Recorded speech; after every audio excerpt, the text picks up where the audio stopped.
श्री गणेशाय नमः। वक्रतुंड महाकाय सूर्यकोटि समप्रभ निर्विघ्नं कुरु मे देवं सर्वकार्येषु सर्वदा।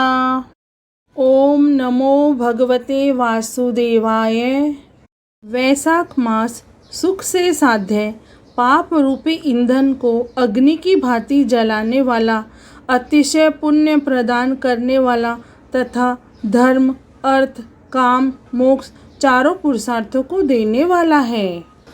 यह वैशाख मास भगवान श्री विष्णु को अति प्रिय है। इस मास में किया गया जप, तप, दान का अक्षय फल प्राप्त होता है।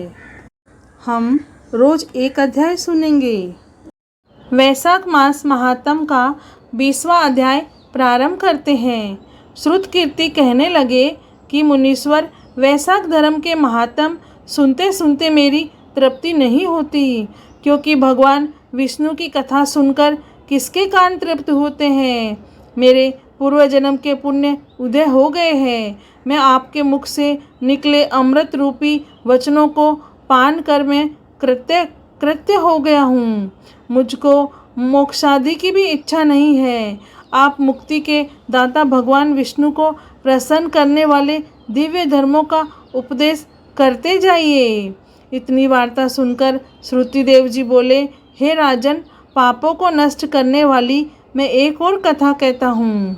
पंपा तीर पर शंख नाम वाला ब्राह्मण सिंह के बृहस्पति में गोदावरी के किनारे आया और भीमरथी के पार कांटे युक्त पहाड़ी वन में गया, जहाँ न जल था न मनुष्य।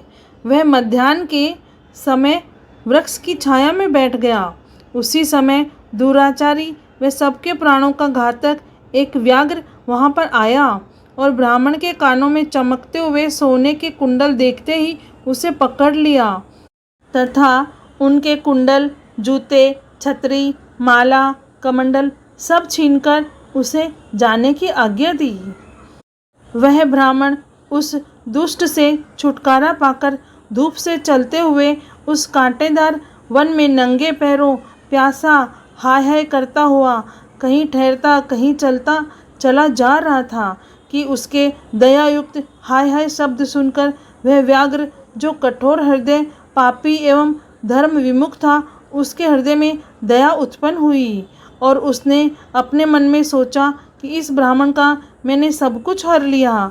यह तो मेरा कर्म ही था, लेकिन मैंने इसके नए जूते ही ले लिए, तो अब इसको अपने पुराने जूते क्यों न दे दूँ, जिससे इस ब्राह्मण के पैरों की रक्षा हो जाए।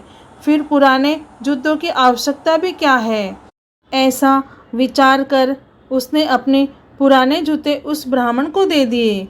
उन जूतों को पहनकर वह ब्राह्मण अति सुखी हो उस व्याघ्र को आशीर्वाद देने लगा कि तुमने वैशाख मास में जूतों का दान किया है, अतः तुम्हारे पुण्य उदय हो गए हैं, क्योंकि ऐसे दान से भगवान हरि प्रसन्न हो जाते हैं।